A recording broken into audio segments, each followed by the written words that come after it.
Hey traders, David Frost, my strategic forecast. You're here for a weekend video for the week ending December 17, 2021. We are looking at a daily chart of the SPY or Spider, which is the proxy for the S&P 500. What do we have on the docket today? We're going to take a look around the horn at a lot of stuff. It's the end of the week. We're leading into the holiday season. It's the end of the year. The market is teetering. Volatility has increased. We are seeing the prescribed big swings in both directions. What do we have on the daily chart? We have a 50-period moving average that was a rescue for the market on Friday. So they spiked the 50-period moving average. What's that 458.15 line running across the screen? We'll get to that in a few moments. The main question that we have is, and this goes back to something we discussed, I believe, on Thursday night, which is the 50-period moving average support for the market? Could we expect, or should we expect, a big reaction back up in the other direction from a touch of the 50-period moving average? And the answer is, no, that's not the expectation. And the reason is, A, you came into it right here, so it wasn't that long ago. Now you just rallied away from it, and you came right back into it after hovering here and trading away again. The 50-period moving average is nothing other than a guideline. And the same thing really goes for the 100-period moving average. While you'll have some support down in this area for 50, these most recent pivot lows, the 100-period moving average, there's stuff going on around 450 still. However, you've already come close to the 100-period moving average. Next time down, it's not the same as it would have been before. What are we supposed to think in terms of a potential Santa Claus or Christmas rally? Let's talk about that for a moment, because I hear a lot of commentary around a Christmas rally, Santa rally. I don't think most people have an understanding of what that really is. Not that it's a thing you can hang your hat on, but it's one of those things from a seasonality perspective. We kind of expect the market to float higher. But let's dig in a little bit deeper. You'll hear people on TV, in the media, around Tout TV, discuss a Christmas rally, a December rally, a holiday season rally, all kinds of stuff.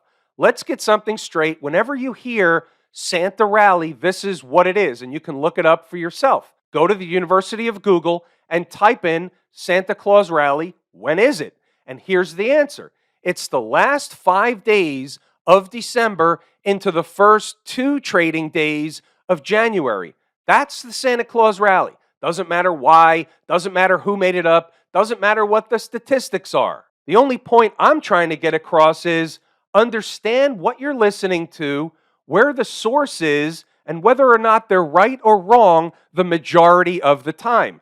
Case in point, we're going to take a sidebar. As you know, from time to time, I'm going to watch Tout TV for material. Just so happens on Friday morning, I'm watching Tout TV for material, and they have one of the Fed governors on. I'm not sure where he's a Fed governor. I'm not sure of the details. I believe his last name was Williams, and this is what he said, quote, unquote, rising rates are positive for the economy. Now, maybe he said can be positive, but he certainly linked that together, and here's my point. Nobody ever takes the time to explain a profound comment like that, because here's the situation. Let's say, and this is happening at present, the Fed is essentially withdrawing liquidity from the market. What does that mean?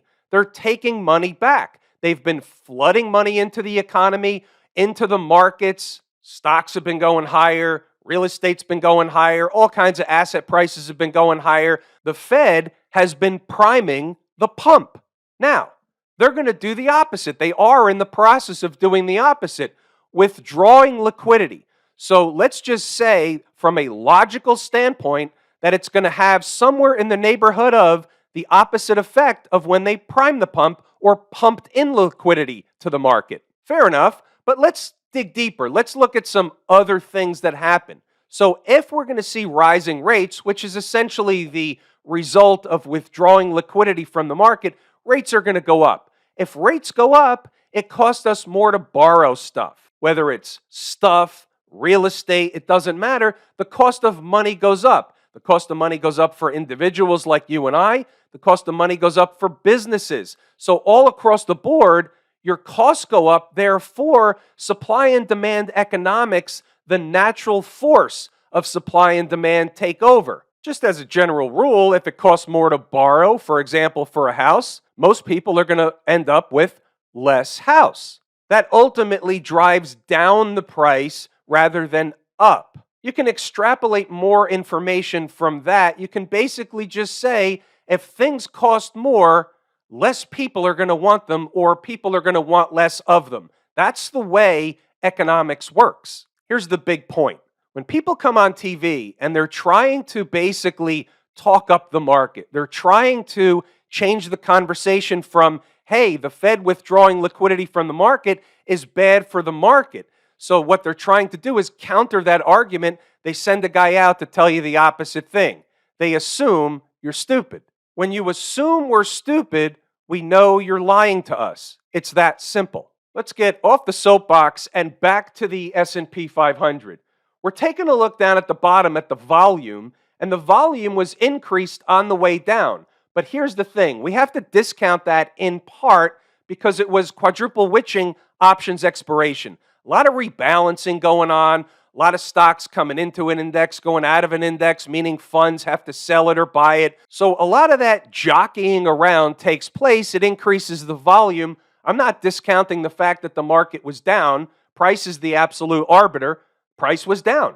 Volume was up. It's just not exactly the same as if it was not quadruple witching options expiration. That's it. They filled a gap we've been talking about down at 459. We've been calling that unfinished business. What does that mean? In simple terms, it means they're going to come back and finish the unfinished business. They did that. Before we move on and look at some more details around the lows, around what was going on at the lows and why 458.15 was on the board, let's take a look at some other charts to see what kind of information some other time frames are providing. 240 chart. So here's something we talked about a couple of times, at least one time. You had a big breakup candle low, and guess what? 460.74 closed below that. That's a negative sign, the same energy normally. This is what normally happens. The same energy that would be released in the northern direction if this thing was a bullish pattern will now be released in the southern direction. That's the way I look at that, not to say just based on this one chart, everything's going to fall to hell in a handbasket on Monday. That's not what we're saying. All I'm saying is that's a big deal when they can't stay above that. The rescue operation didn't work. Same routine on the 120-minute chart. You see here on this candle, they sent the market all the way down, right back up. They got back inside of that spot, yet they couldn't hold it. They gave up the goods into the end of the day. Here's an hourly chart, and we're going to begin to look at something, and then we're going to go over to inside the numbers and check it out further. But here's the point I want to make. This is the gap that I was talking about. The gap is 459.01. That's my number. Call it 459. It doesn't matter. It's plus or minus a few pennies. It's 459. Why am I saying, and this is early in the morning, I'm saying this is where I'm buying the thing if they get down there, 458.15 down to 457 and change. You'll see it in the notes later. Why not the gap? And I'll give you one reason. One reason is when they came down here first and they came up short and then they rallied away all the way up to a new high. Down here, they came up like $1.25 short of that gap and really had a rip-roaring, rip-your-face-off rally away from it. Coming back down, you have to pick another number. They're not going to stop at the gap the majority of the time. Why is that? Because most traders forget about this. They're still looking at the gap. They're waiting at the gap, and they're going to get a little bit of a quick pie in the face if they buy the gap with a tight stop. And there are plenty of traders that do that. My number, slightly below the gap. Inside the numbers, let's check out the early thoughts. We'll circle back to stocks on the move later. I want you to see the commentary. I want to point out a few things. What are we talking about early in the morning? What's the mindset going in? What are we thinking about when we show up to the ballpark? Wake up a little red and the bulls begin to wonder, who pissed off Mrs. Market this week? And here's the point.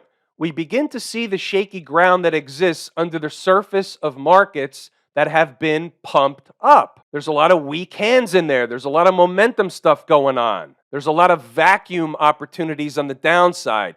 Air pockets, call them what you want. Traders know this, they short the market on the way down, and then what happens? When they cover the short, it creates a snapback in the other direction as long as you have a bunch of short covering around the same place. It pays to know your numbers. And believe me, you don't want to get caught in those on the wrong side. So here's what we're saying. We have air pockets, quick and violent moves that create both opportunity for those treating this as a business and despair for those who think this is an electronic version of Monte Carlo.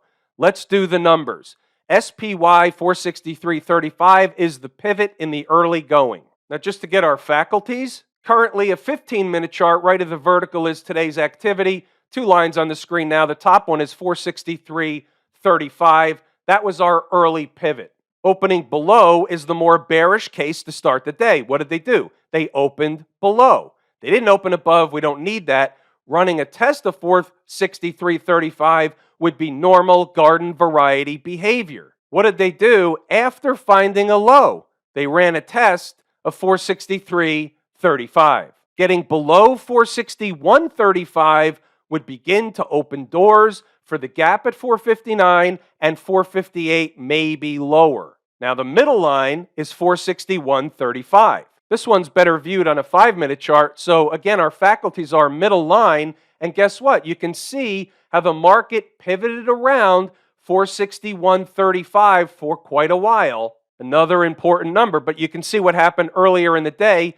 Once they got below, they ran that one test, and guess what? They fell off to do what? To run a test of A, fill the gap, and B, 458.15. The low of day was 458.06. Why didn't they spike through 458? Why was the number 458.15? We'll get back to that stuff later.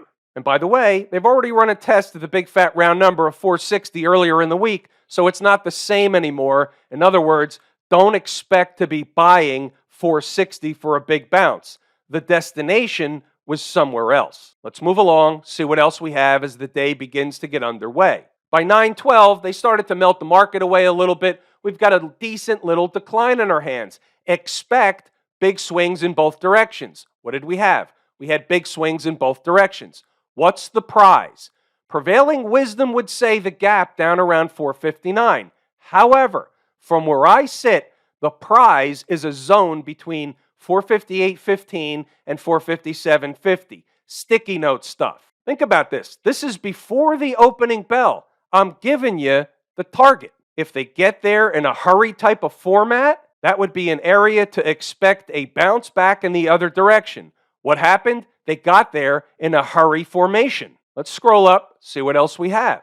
It was a little bit wild in the pre-market, so I put some numbers up on the board. On days when the market is going to be wild or is wild, sometimes I just put numbers up on the board so you have them, because sometimes we just can't put them up fast enough when they're moving. You need them in advance. And there it is. We don't want the 459.01 to buy. I'm putting it up on the board because it's important, but 458.15, that was the one. Let's keep going a little bit. Read the notes.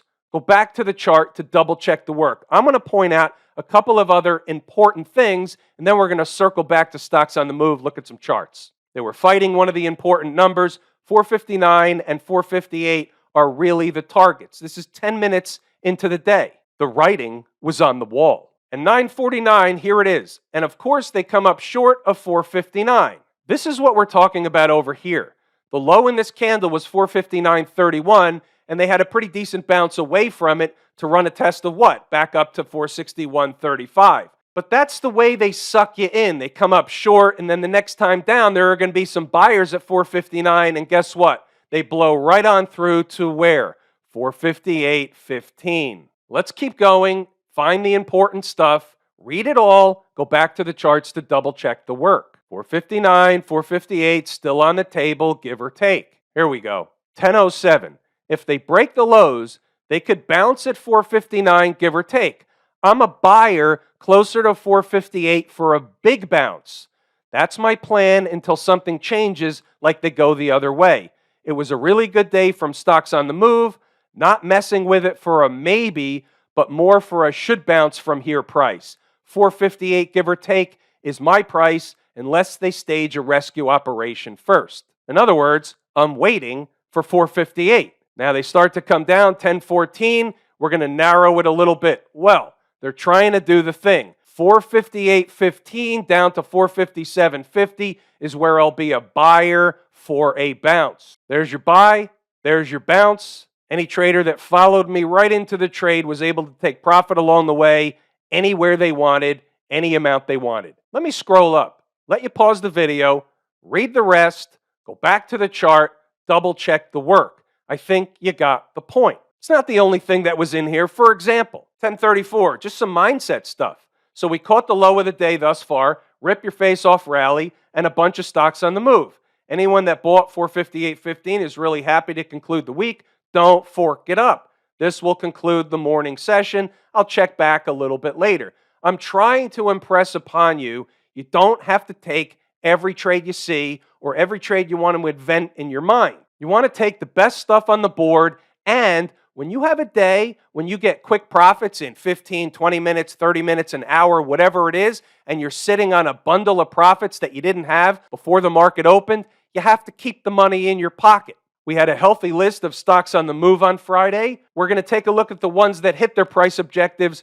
The one that didn't, we don't have to worry about it. They hit somebody else's price, not our price. DRI, PFE, GM, and MARA. The last four on the list didn't hit their objectives. They're off the board. How about Darden? So the thing closed at 147.03 the prior day. 138.93 and 35.85 were on the board. It's a zone.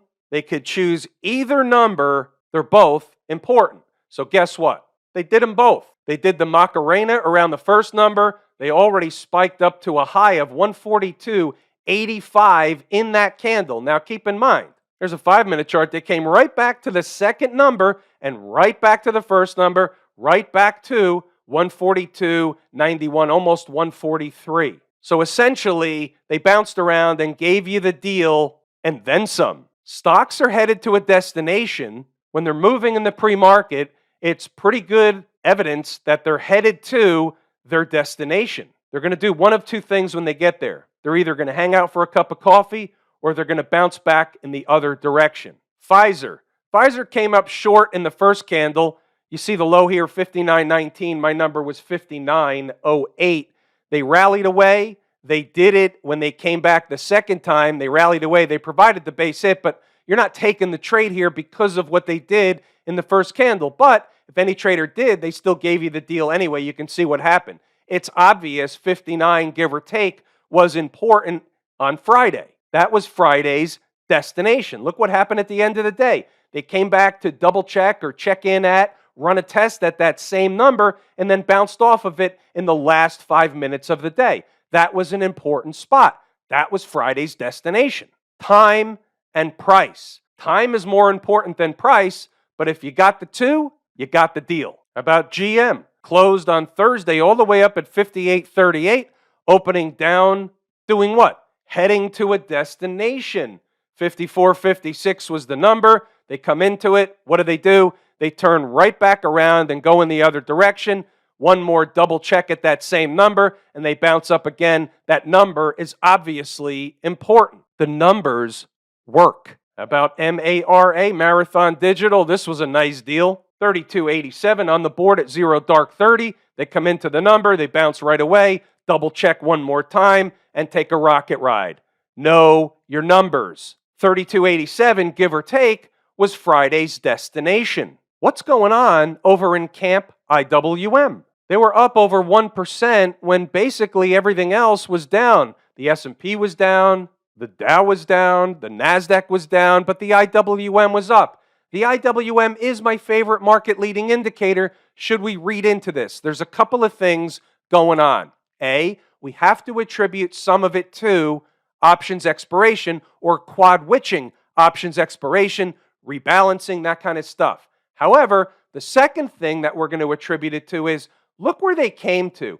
They came right around to that 210 area. What have we been talking about the last several days? We've been looking at the weekly chart and we've been saying these pivot lows down here is basically our Irene spot. So if they give up this on a weekly close, for example, 209.05, then guess what? Hello, Irene. As far as Friday's concerned, it was a rescue operation. Even the weekly chart is below the convergence of the 50 period and 20 period moving average. That's a negative. That's 3 weeks in a row below those averages. Now, don't think for a moment that they're not going to try and rally back to 2.25 into those moving averages, break down candle high, all that stuff. On a weekly chart, doesn't look like much. On a daily chart, it's all the way up into this area. These moving averages, the 100, the 200, slightly above that, that's where it is. It's a pretty good move when you look at the daily chart. Is this where a Santa Claus rally is going to take the IWM if we get one?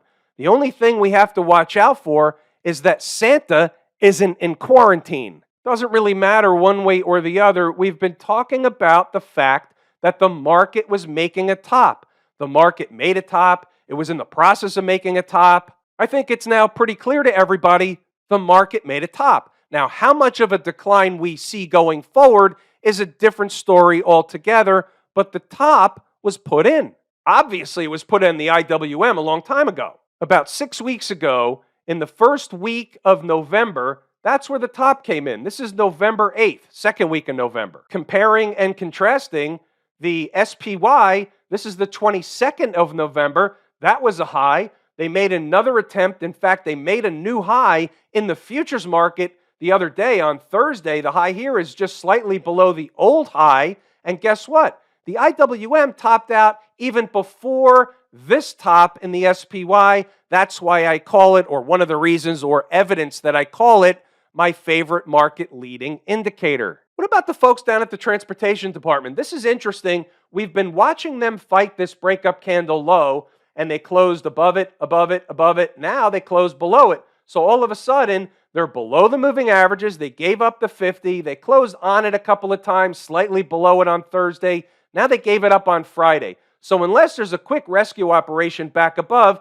that's going to be a negative sign. Guess what? Now the door is open for these lows down here around 15.5, give or take. When you look at the long view and you take a look at a weekly chart, for example, still above all the moving averages. So even if they come down and run some tests of lower numbers, they're still above these moving averages, all four of these moving averages on the longer term chart. So the trend is still your friend on the long-term chart. Remember, things turn on a short-term chart first, and then they morph onto longer-term charts. That's just the way it works. How about the Qs? The Qs are teetering down in this neighborhood, 382.78. Let's give a refresher of what that is. Well, guess what? It's the breakout, right? So the market ran up to here, rejected. When it got back up here, it broke above that former number. That was an important number here. It's always an important number because the market told us that by rejecting price at that number. So when they ran up and came back to run a test over here, that was the first test. Here they are again at the second test. Do we trust the second test or just the first test? Just the first test. The second test is what we call in trading terms a crapshoot. We don't want sloppy seconds. In fact, same discussion we had before. That 100 period moving average isn't the same.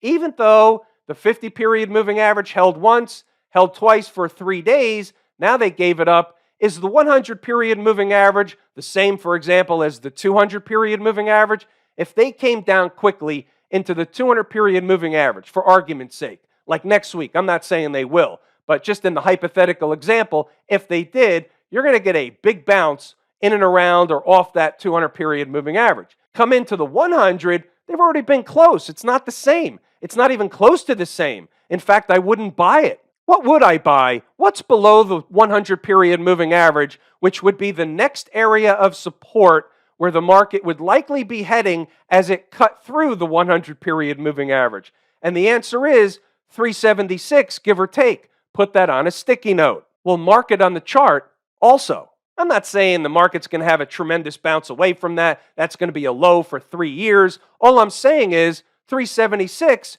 should be support. It's good from at least an intraday perspective, maybe even a couple of days. What about the financials? This is interesting. So they had this bullish thing going on. They popped them up. They came up short of $40. The high is $39.74. And here they are already giving up the moving averages that they just got above. That's an ominous sign. That's not a positive for the financials. Now, here's what we have to take away from the financials. Now, I don't say this every day, but I say this from time to time. Without the financials in either direction, it's unlikely the market gets very far. If the financials are very strong and the market's bullish, that's fine. They can both go up together indefinitely. However, if the financials are negative, it's unlikely the market gets very far on the upside, and vice versa. If the market's falling and the financials are positive, it's unlikely the market gets very far on the downside without the financials participating. They're a big part of the economy, a big part of the S&P, a big part of everything. We have to watch the financials like a hawk, especially since they just gave up these moving averages. Unless they have a quick rescue operation early next week and they continue lower, we have to watch for a break of this 200-period moving average, and you're going to want the next spot. 37.11 is a gap, but if the market's selling hard, they can get all the way down to 36.5, 36.25 before finding some kind of a semblance of support. I'd put that one on a sticky note too. What about smash mouth? So they had that reversal on Thursday, and they basically didn't do much on Friday, going back and forth a little bit. Again, they're hovering. Look at them hover over these moving averages. Would you buy the 50-period moving average here, or would you wait for it to spike through after hovering? They came down, they bounced away. They came down, they bounced away. They're coming down. Are they going to find support at the 50-period moving average, or are they going somewhere else? I contend they're going somewhere else. We'll see. If it's a light sell, it's one thing. If it's a hard sell, it's something else. If they stage a rescue operation, they'll be targeting 305. If they get back above 305, they turn the trend from short-term down back to short-term up, then all the trends would be up. Have I told you how much I appreciate each and every one of you? Without you, these videos are not possible. That is true and accurate information. We're pulling the ripcord. I'm David Frost, my strategic forecast. Thanks again for tuning in to another episode of Common Sense Market Analysis.